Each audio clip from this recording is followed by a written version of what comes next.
안녕하세요. 국가공무노동조합 정책연구소장 최용조입니다. 시대와 함께하는 인물과 현장을 만나는 시간, 소장과 함께 세상 속으로 네 번째 시간인데요. 오늘은 서울교통방송이죠. TBS-TV 민생연구소에서 민생문제 해결사로 맹활약 중이신 민생경제연구소 안진걸 소장님을 모셨습니다. 참여연대 오래 계셔서 저에게는 참여연대 사무처장 이 이름이 굉장히 익숙한데요. 저 보시는 분들께 인사 부탁드리겠습니다. 안녕하십니까. 시민 여러분, 또 우리 국가공무원 노동조합 유튜브 방송을 사랑해 주시는 여러분들께 오늘 저는 국가공무원 노동조합 사무실에 와 있습니다. 국가공무원 노동조합이 사실은 여러 노동조합 중에서도 또 공무원 관련 노동조합 중에서도 국가 권력이 남용되지 않게 감시하고 시민들 편에 서주시는 좋은 활동도 해주고 또 좋은 정책 개발도 하면서 또 한편으로는 국민을 위해서 애쓰는 공무원들의 처우 개선도 처우 개선에서 노력해 주시는 좋은 노동조합이거든요. 그래서 저도 한번 꼭 오고 싶었는데 오늘 방송 출연 저에게 오게 돼서 고맙고 또 이렇게 영상을 통해서 만나뵈서 반갑고 불러주셔서 또 감사합니다. 소장님 너무 바쁘세요. 지금도 예. 상암동에서 생방송 하나 끝나고 오늘 또 저기 오후 1시에 국회 가가지고 가정박 청소년을 위해 함께 하겠습니다. 이 행사를 하고 왔어요. 특히 왜냐하면 저기 1년에 20만 명 가까운 청소년들이 정말 불행한 가정사를 이유로 가출하거나 학교 밖 청소년이 된대요. 근데 그들을 방치하면 어떻게 되겠습니까? 또 편견으로 보면 잘못하면 이제 범죄로 연결될 수가 있잖아요. 근데 사실 그분들 그 학생들이 청소년들 잘못이 아니잖아요. 대부분은 가정폭력, 알코올폭력으로 집을 나오게 된대요. 근데 그걸 도와주는 청소년 지원 쉼터가 있더라고요. 그래서 청소년 쉼터. 그래서 청소년 쉼터들이 더 늘어나고 더 좋은 프로그램으로 우리 학교 밖 청소년들을 이렇게 수용하고 소통할 수 있도록 국회에서 이제 그런 행사를 했는데 제가 이제 일부러 갖고 왔어요. 국가공무원 노동조합이 국가정책을 다루는 곳이니까 여가부 정책이긴 하더라고요. 근데 우리 국가공무원 노동조합에서 오히려 정부 부처에서 이런 데 예산 지원도 늘리고 청소년 위기 상황에 있는 청소년들, 그 다음에 또 노동조합 차원에서도 기부도 할 수도 있겠다. 멘토도 할 수 있고 그래서 갖고 왔고 비슷한 시간에 이렇게 또 전국 소비자 단체들이 다 모여갖고 소비자 운동가 대회를 하더라고요. 그래서 지금 우리나라에 집단 소송제도 없고 징벌적 손해배상 제도도 없잖아요.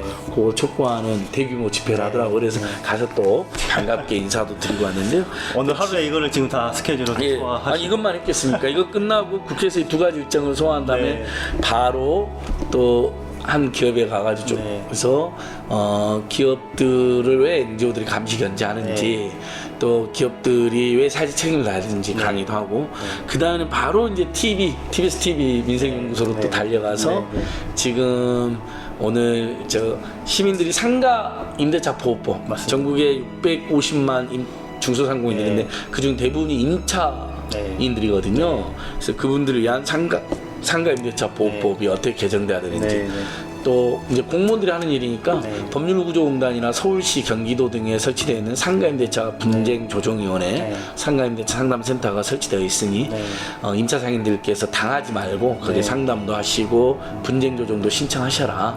상당히 도움이 된다. 이 방송을 하고 지금 바로 우리 국가공무원 노동조합 사무실로 달려왔습니다. 이렇게 바쁘신 소장님과 함께 돼서 너무 감사하고요. 아닙니다. 불러주셔서 고맙습니다.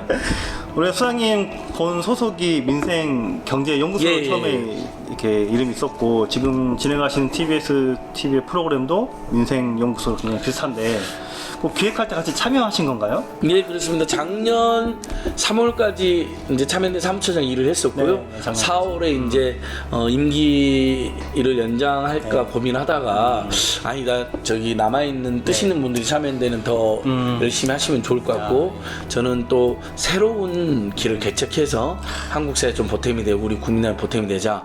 그럼 뭐가 꼭 필요할까? 가만히 보니까 촛불 시민혁명이 진정으로 성공하려면 보통의 서민들 중산층들 그 다음에 우리 사회경제 약자들의 민생 문제가 깔끔하게 해결돼야겠다. 지금의 양극화 불평등 민생고를 방치하면 영화 기생충 같은 파국이 일어날 수 있다. 서민들 입장에서도 촛불혁명에서 정권을 바꿔냈지만 내 삶이 더 나아져야 되거든. 민주주의가 진척되고 남북관계가 회복되고 인권이 다시 회복되는 건 매우 좋은 일이지만 가장 중요한 것은 나랑 우리 식구들의 삶이 좀 더 행복해지고 건강해지고 안정이 돼야 되잖아요. 근데 예를 들면 월급은 너무 적고 월소득은 너무 적은데 교육비, 주거비, 의료비, 통신비, 자비, 교통비는 너무 과도한 세로가 살고 있지 않습니까? 그 문제가 해결이 안 되면 촛불시민혁명이 절반의 성공에 그칠 것 같다 해서 참여연대 활동도 너무 소중하고 또 다른 시민단체 활동도 귀하지만 민생경제연구소라는 걸 만들어서 연구도 하고 캠페인도 하자 그래서 지난 1년 반 가까이 그러니까 4월 달에 이제 소규모로 만들어서 지금 이제 8월이니까요 1년 4개월 동안 줄기차게 서민이나 중산층들 특히 사회약자들의 입장에서는 최저임금이나 임금의 인상이 필요하다 그래야 소비도에서 내수도 활성화될 거 아니냐. 그래 한국 경제도 더 활성화된다.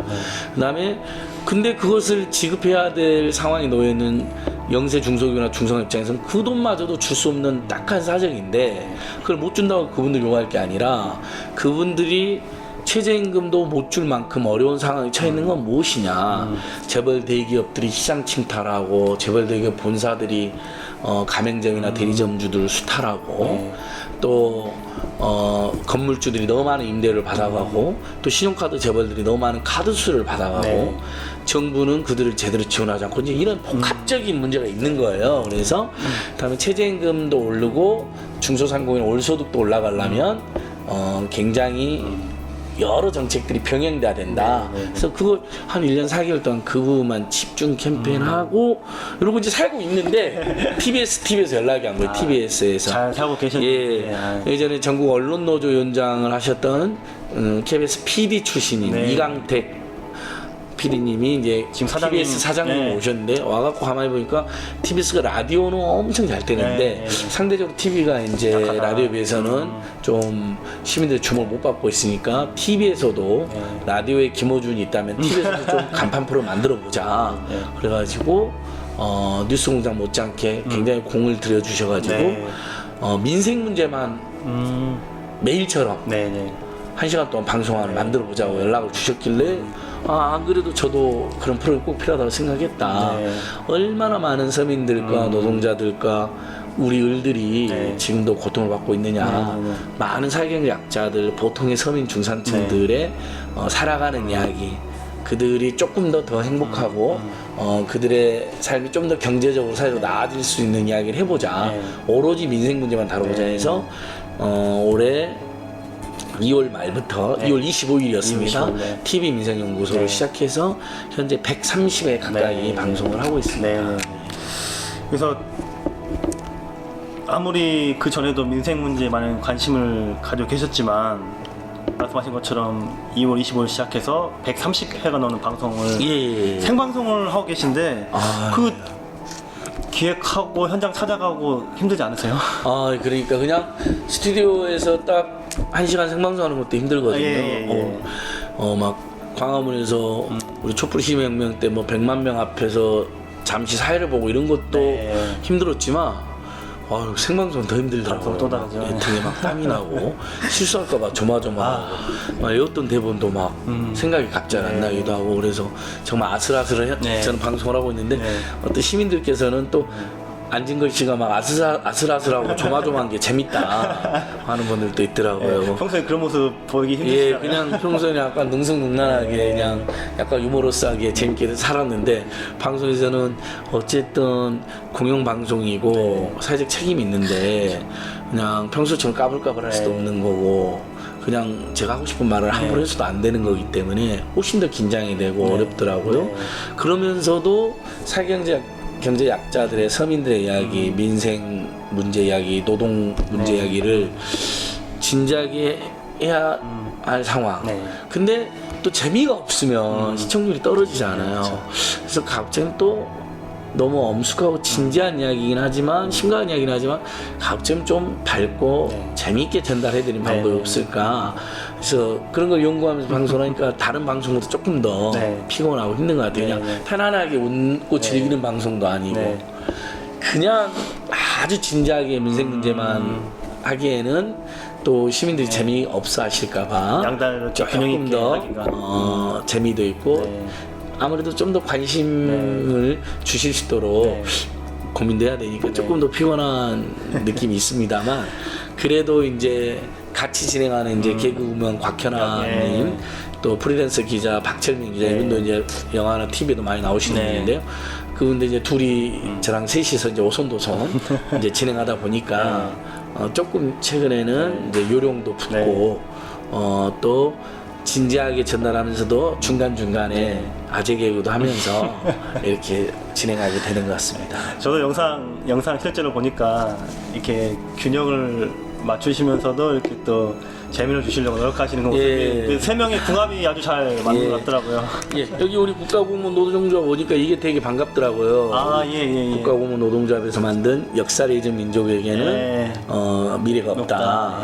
뭐 굉장히 중요한 말이죠. 뭐 과거의 중요한 범죄를 용서해 주는 것은 미래의 범죄를 허용하는 것이다라는 뭐 알베르 까미도 그런 이야기 했던데 최근에 이제 우리 노아베 캠페인 전국적으로 사실상 촛불 시민혁명과 비슷한 형국이죠. 전국 대부분의 국민들이 일본 불매운동하고 노아베를 외치고 있고 일본의 잘못된 경제 침략을 규탄하고 있는데 우리 TV민생연구소에서도 이건 중대한 민생 문제고 경제 문제이다. 또 시민들의 생활 속에서 이슈여가지고 한 5번 다뤘어요.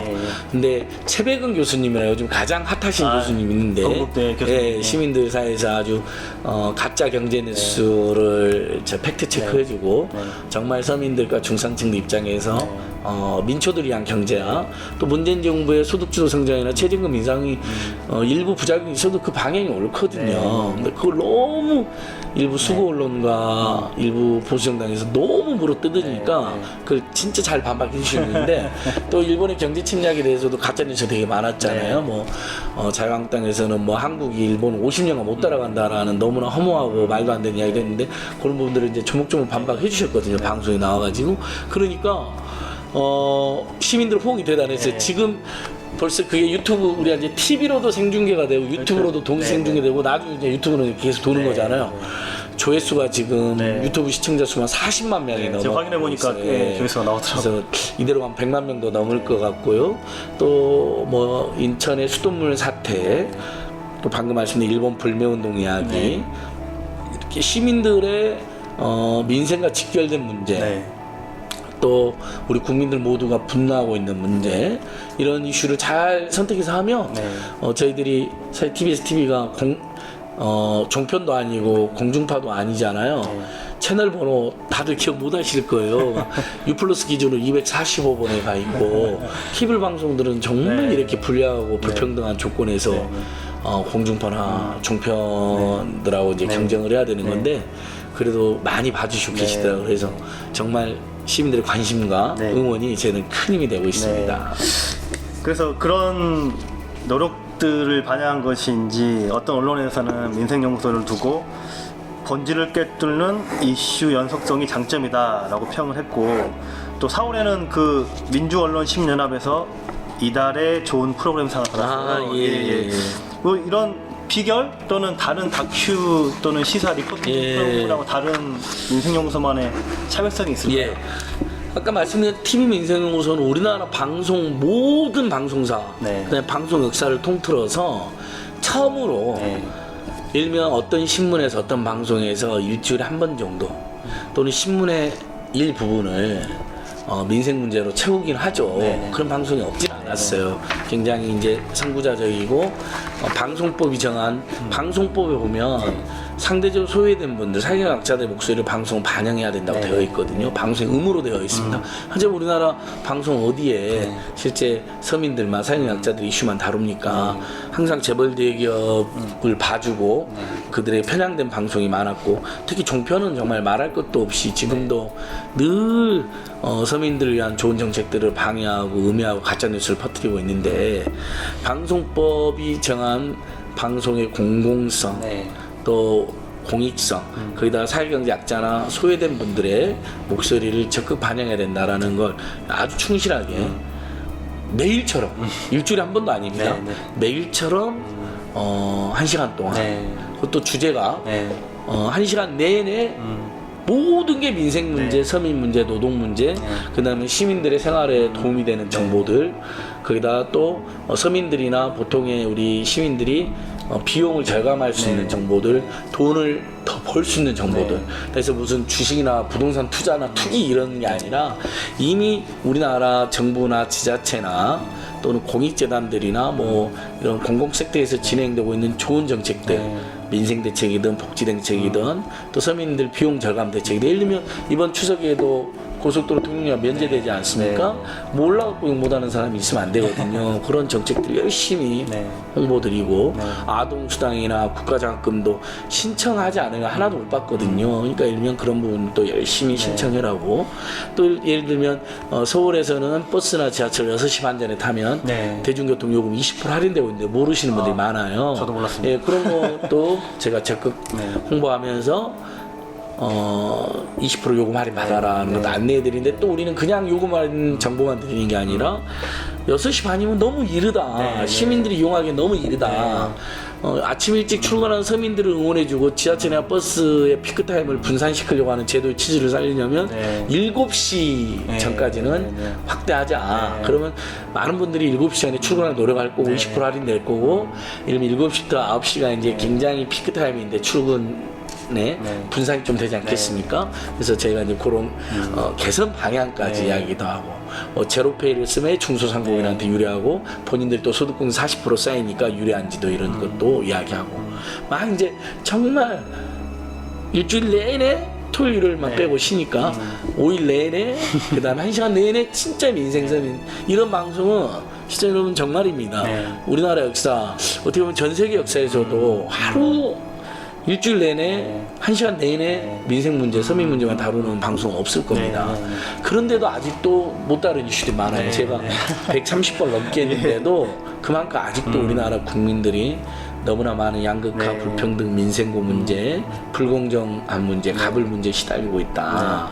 그다음에 서민들과 사회경약자들, 중산층들의 삶이 여전히 고달프다. 또 보통의 노동자, 중소상공인, 청년, 이분들의 민생 문제가 여전히 심각하다. 그런 걸 반증한다고 생각해요. 앞으로도 계속 뭐 할 수만 있다면 200개, 300개까지 하면 좋은데, 저희가 계속 살아남으면 민생 문제가 계속 많다는 거잖아요.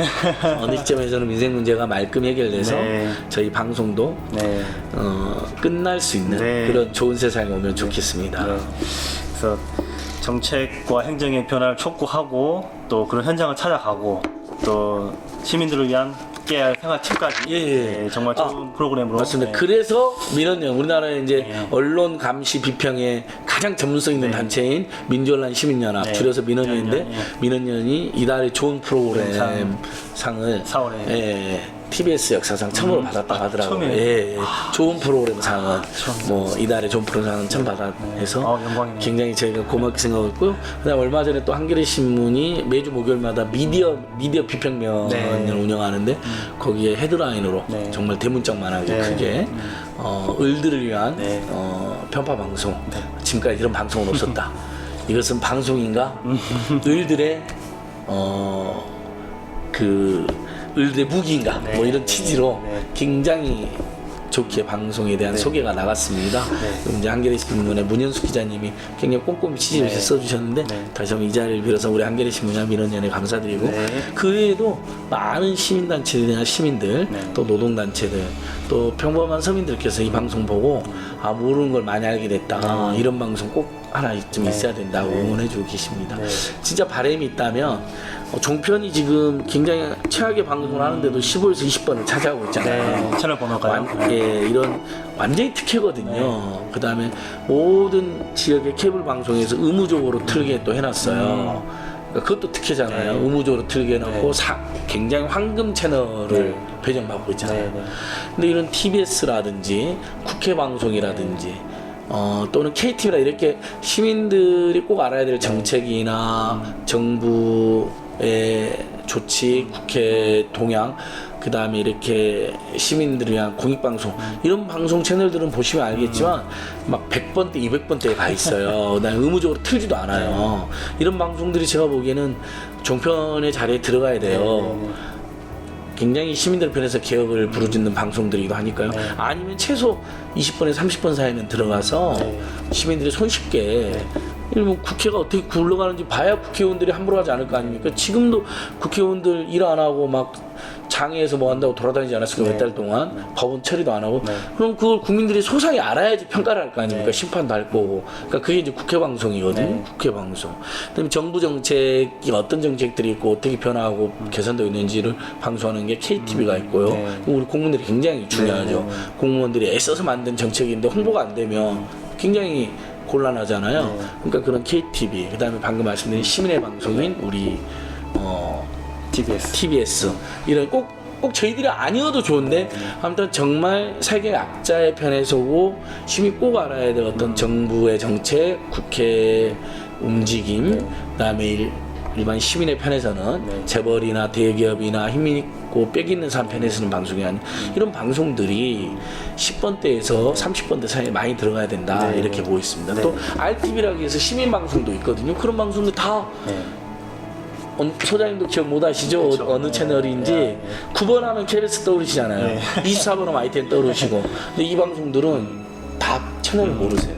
그리고 사람들이 이렇게 채널 돌려보잖아요. 처음에 이렇게 저도 집에 가서 이렇게 아무리 피곤해도 이렇게 누워서 채널 돌려보는데 처음에 1번에서 10번 때 돌려보다가 좀 여력되면 10번에서 20번 때 돌려보다가 이 종편놈들 또 가짜뉴스 이야기 안에 넘어뛰면 23번 연합도 24번 YTN 보다가 26번 OBS 보다가 점점 힘이 딸려요. 30번쯤에 가면 영화 채널 나오거든요. 그럼 영화보다 잠이 들어버려요. 근데 이제 예를 들면 뒤로 이렇게 가보면 우리가 아니 사람이 어떻게 채널 계속 돌리고 있겠어요.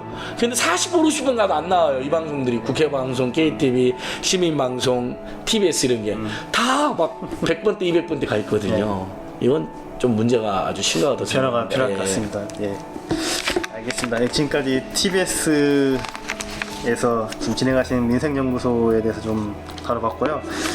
민생연구소에서 다른 이슈가 정말 많아요. 그래서 여기서 몇 가지 조금 짚어보고 싶은데 8월 초에 그 택배 노동자들과 함께 방화문에 기자회견 하셨죠? 이렇게 피켓 들고 계시던데. 맞습니다. 이거 어떤 내용으로 기자회견 하신 거죠? 저는 이제 민생경제연구소라는 오프라인 연구소도 하고 있지만 TV 민생연구소라는 이제 방송의 프로그램 소장도 맡고 있잖아요. MC도 맡고 있는데요. 그 둘 다 측면에서 택배 노동자들의 고통은 반드시 저희가 연대하고 함께하고 방송도 해야 될 이슈였습니다. 택배 노동자들이 하루에 13시간에서 14시간을 일하고요. 1, 2분 때로는 2, 3분에 하나씩을 배송해야 될 정도로 물량이 많습니다. 그렇게 해서 200만 원, 300만 원 많이 나오면 400만 원이지만 꽤 버나? 아닙니다. 이분들은 자영업자로 분류되어 있어서 차량 유지비, 기름값, 교통비, 식대, 또 다치면 자기 치료비 이런 거 다 본인들이 내니까 실제 사대보험을 받고 다니는 임금 노동자들에 비해 뭐 보통 200만 안팎 버는 임금 노동자들이랑 비슷한 처지에 놓여 있는 거죠. 근데 이 일은 13시간, 14시간 하니까 얼마나 힘들겠습니까? 이건 서울시 산하의 노동권익센터가 정식으로 조사한 내용에 나와 있는 거기 때문에요. 그래서 제발 이분들의 처우를 개선하자는 캠페인도 제가 많이 하고 있고 더더욱이나 이분들이 자기들이 손해까지 감수하면서 유니클로 같은 일본 제국주의를 꿈꾸는 그런 일본 제국주의를 꿈꾸는 현재 아베 정권을 비판하고 그래서 우리가 할 수 있는 평화적 합법적인 행동이 뭐냐 불매운동인데 이분들도 자기들이 할 수 있는 게 뭐냐면 유니클로를 그래서 배송 거부한 거예요.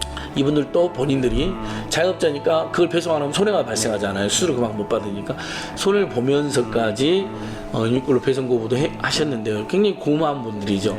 근데 정작 이분들이 쉬지도 못해요.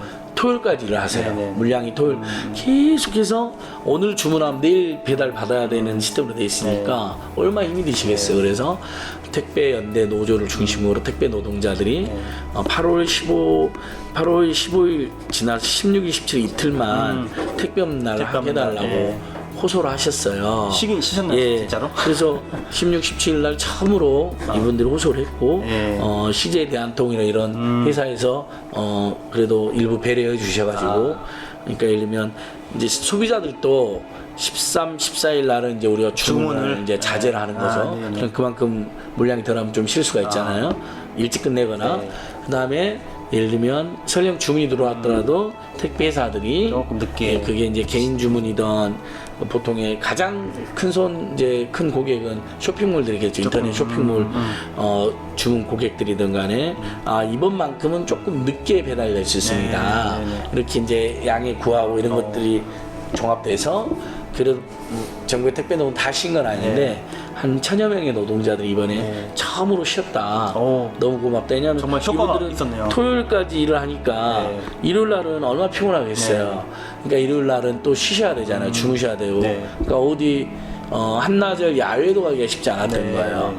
2박 3일 가족여행 꿈도 못 꿨고. 근데 이번에는 1000여 명의 택배 노동자들 뭐 다는 아니지만 상당수가 모처럼 2박 3일, 3박 4일 가족 휴가. 우리 일반 직장인들이나 공무원들은 여름 휴가 때 다 그 서로 A조, B조 나눠갖고 다 일주일씩 쉬잖아요. 5일에다가 앞에 토요일, 일요일, 뒤에 토요일, 일요일 해서 많게는 9일 쉬잖아요. 거기다 자기 연차 붙여서 10일, 11일 쉬시는 분들 많고, 그게 가능하니까 해외 여행도 왔다 오고, 뭐 제주도든 어디 남도 계획에 대해서 뭐 4박 5일도 있는 건데, 이분은 그게 원천적으로 안 되는 거예요. 몇 년 만에 처음으로 쉬었대요. 그래서 앞으로도 시민 여러분, 우리 택배 노동자들이 우리가 택배 왔습니다 하고 나가보면 뒷공무니도 안 보이잖아요. 그건 빨리 나르셔야 되니까 가시는 거거든요. 제가 물 한 잔 드릴 시간도 없게 열악한 환경에 있는데, 그리고 자영업자로 몰려 있고 노동 3권도 보장이 안 되고 있는 상황인데, 우리 시민들이 저희한테 그렇게 귀하게 서비스를 해주신 분들인데 택배 없는 날도 이렇게 적극 응원해 주시고, 이분들이 노동 3권을 보장받거나 최소한 노동 3권까지 아니다 하더라도 어쨌든 인간다운 노동 조건에서 일하시도록 계속 관심과 연대를 부탁드리고, 그래서 방송을 하게 된 겁니다. 택배 노동자뿐만이 아니고 이렇게 그 특수 고용직으로 분류된 뭐 보험 설계사라든가 뭐 대리운전 기사, 이분들의 노동 기본권을 조금 확대하고 좀 법적인 변화가 있기를 좀 기대하겠습니다. 맞습니다.